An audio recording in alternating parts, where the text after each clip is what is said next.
Hello. We're back. We got Billy here with us this time. Hey, Billsy Willsies. We're here with Chapter 8 of Record of the End called Tag Team. Hope you guys stick around.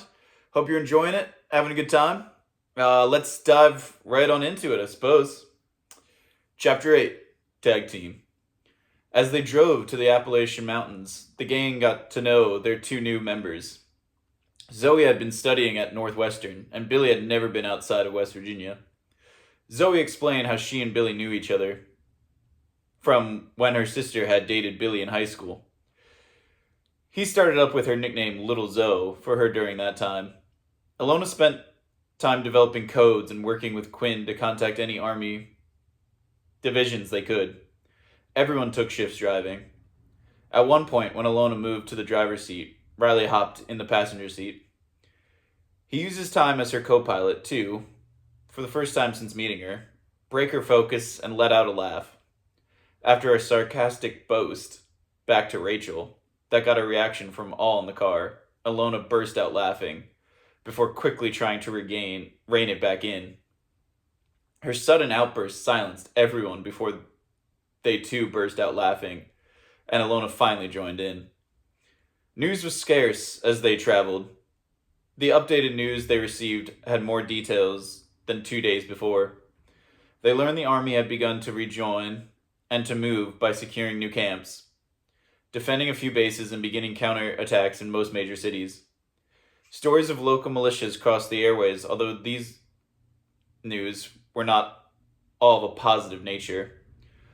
Almost all were reported to have been defeated. Driving was easy as they rarely saw any other cars on the road. Still, Alona had them pull off the highway every so often and switch to back roads before returning to main roads. The others realized her decisions for when to leave the road were random, but with intention.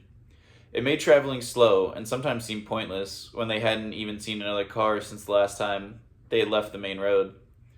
Eventually, Alona saw signs of a town that would serve them well, and decided it would be their next destination. The town they now looked over was nestled in a tiny cove, surrounded by mountains at every angle. From the overlook the team had pulled onto, they could see the entire town clearly. It was a nice little town with a long, winding road sloping down as it entered the valley and approached the town. Downtown looked like it just a couple of streets, and it looked open and welcoming. Smoke rising from the town muddled the beauty of the mountain scenery, all covered in a fresh layer of snow. It appeared people were gathering near the town center. Rachel grabbed the sniper rifle and peered through the scope to get a better look. I see some damaged buildings, and others on fire. Reminds me of Fort Meister after the attack. People are gathering downtown. In the center, 2 men are standing over a group of 5 people on their knees. One of the 2 standing is holding a ball of fire in his hands. I would say that marks the 2 standing as Leger, and it looks like a power demonstration of some kind, she reported. We have to do something, said Zoe. Agreed, came from Alona. Really? Rachel mused, then continued. Aren't you worried about undisclosed enemies, citizen involvement being recognized? I am. So I have a plan. Riley and I will proceed into the gathering alone to engage the enemy we have identified. Rachel, you would take the rifle and position yourself on the 5-story apartment building 2 blocks from the crowd. That should easily be in your range. You will act as our eyes. If any more Leger make themselves known, you can provide long-range assistance. Quinn will drive everyone else to a safe and unoccupied section of town. Then he will move to a closer area from where he can reach Riley and I if we need help, she ordered. A nod of agreement from all was the answer she received. After moving carefully down the mountain and through the empty streets, Alona and Riley pushed into the large crowd and made their way to the front, where they could hear the 2 Leger speak. Report, Alona said discreetly into a walkie-talkie. Position A secure, responded Rachel. Position B secure, answered Quinn. You ready for this? She asked Riley, never once taking her eyes off the foes in front of them. Ready as I'll ever be, he responded with a calm tone and a half smile on his face. Begin operation, she said. Hey, I'm looking to kick some Leger ass, Riley yelled, gaining the attention of those in the crowd around him and the two men at its center. Who said that? One of the Leger demanded, immediately in a booming voice. The crowd slowly parted, opening a path between Leger and Riley and Alona. The Leger was short and skinny, with long black hair that fell over half his face. Even in the crisp, cold air, he stood in only a t-shirt and shorts. The other was an Asian-looking man, his hair shaved on the sides and back, but left long on top. He had a scar on his right lower cheek leading to his neck. Unlike his partner, he seemed to feel the cold as he stood in a puffy green coat. He was standing over the civilians who were on their knees. You looking to challenge us like these old fools did? The short one said, with a smirk, as he ignited his hand in a ball of flames. A fire user, apparently. Yes, clearly, Riley said, mocking the fire user, as Alona swiftly moved forward, drawing her pistol and sending 2 shots at the Asian Leger, standing over the citizens. As she did, he lifted his hand, and as he did, a pillar of rock emerged from the ground and blocked her bullets. He must be an Earth user. As she moved closer, she dodged orbs of fire that the shorter Leger had sent towards Riley. In response, Riley balled his fist and set a thin thread of purple energy through the center of the flame, disintegrating them. The purple energy continued along his path, connecting with the shorter Leger's arm, causing him to scream out in pain and fall back. As he did, Riley moved in to further close the distance. The ground began to rumble, and the second Leger, the Earth user, stepped in front of the civilians. He had both arms raised now. The quake forced Alona to take cover behind the rock pillars he had built, when a shot from Rachel landed just shy, and to the right of the Earth user, breaking his focus. Switch, Alona yelled at Riley, as she whipped out from her protected spot and moved on the fire user. Even with one arm seemingly still numb from Riley's attack, he was ready for her and lit up his other arm with flames, now reaching for Alona. His flames rippled off his arm, catching Alona's movement, leaving an opening for him to grab her. Just before he made contact, a bullet tore through his inflamed arm, making him jerk back. Alona took the advantage given to her and fired 3 shots. Her aim perfect. She hit him straight in the chest, sending him to the ground in front of her. He now lay motionless. As Riley rushed the Earth user, he blocked and dodged the rocks being hurled at him. Unable to keep him at bay, Riley closed in and sent a natural energy-infused uppercut into his enemy's jaw, allowing the purple thread to flow through the Leger's head. As he pulled his arm back, the Earth user's body fell. Everything went silent. Nothing could be heard except the crunching of snow under people's feet as they shifted about warily, not knowing what to make of what they had just witnessed. Alona checked both bodies, making sure they were dead. She scanned the area for any hidden Leger waiting to make a move. None did. All clear. Move in, Alona growled into her walkie-talkie. The crowd was silent no more. A mixture of cheers, mumbling, crying, and questioning broke out. A young girl ran to help an elderly woman who had been on her knees, getting up, giving her a hug. Are you okay, Riley? Alona asked with a far different tone than he was used to. This one soft, meant to comfort him. Yeah, well, no, or not sure. I knew I would have to kill one day. I just didn't think it would feel like this, he replied, unsure of himself and his emotions. Will you be okay? She persisted.